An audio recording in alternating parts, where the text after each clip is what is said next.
Salam everyone. So the other day I watched a video by an ex-Muslim who converted to Christianity, and this gentleman has a channel dedicated exclusively to dismantling the message of Islam. And I don't blame him or the likes of him, simply because these folks studied mainstream Islam through the filter of hadith as well as the tafsir literatures, and therefore tainting their understanding of the Quranic text. But what is interesting, and I will provide a link in the description box, what is interesting is his latest video that he uploaded, in which he claims that the Quran deifies the Prophet Muhammad. He claims that the Quran promotes idolatry by deifying the Prophet Muhammad, and he quoted Surah 49 verse 7 to back up his claim. He says in 49:7, it says, وَاعْلَمُوا أَنَّ فِيكُمْ رَسُولُ اللَّهِ, and know that among you is the messenger of God. He says that the phrase among you is misleading because among you in Arabic it's fikum. Fikum means in you, not among you. So he claims that this verse, this phrase is actually, and know that in you is the messenger of God. And because it says in you, it means Muhammad is inside of us, making him omnipresent. And therefore, the Quran is promoting idolatry through deifying the Muhammad as Muhammad being omnipresent within us. So this claim is very interesting, and I felt like it should be shared. Let's talk about it and address it. Now, the Arabic word fikum does mean in you, but the question is, in you in what sense? In you as an inside of us, or in you like in your community, in your society, in your city, in what? And obviously we need to read the context. 49:7 reads, know that among you or in you is the messenger of God. If he were to obey you in many things, you would be in difficulty.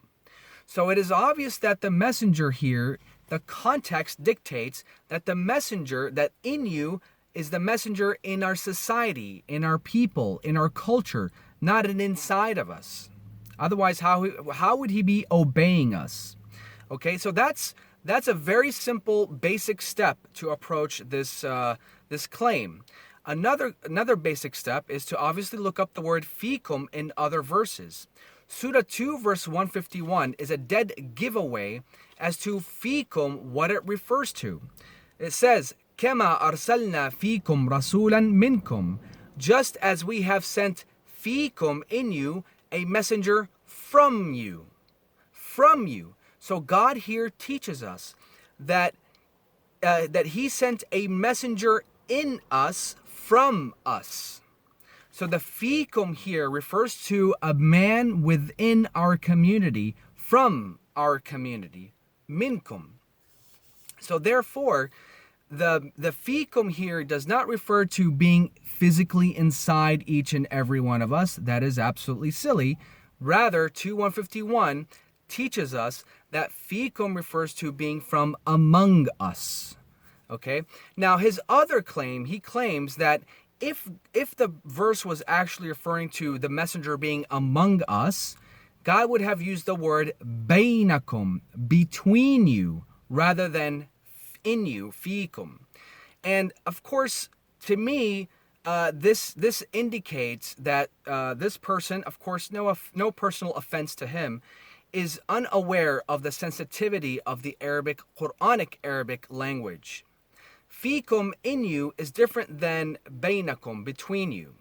If God would have said between you, it means that Muhammad is between us, but he is a separate entity from us. Okay? But rather, God used the word fikum, in you, in the sense that he is an intricate part of the society. Fikum, in you. He is not between us. So that is the difference between using both of these terms. Now, another thing I would like to point out here, and perhaps not a lot of people are aware of this, is that this gentleman kept saying, oh, the Quran here is saying that Muhammad is inside of us. Muhammad is inside of us. And again, this is the lack of sensitivity to the Arabic text, the Quranic Arabic text. God is using the word messenger here. He does not use the word prophet. He does not use the word Muhammad. He rather uses the word messenger. The reason why is because, yes, it is referring to Muhammad, but the messenger aspect of Muhammad. And because the word messenger is being used, it is in reference to the actual message itself. So in some sense, okay, fikum, in you, is the message of God. So that's another sensitivity a person needs to detect based on this criteria.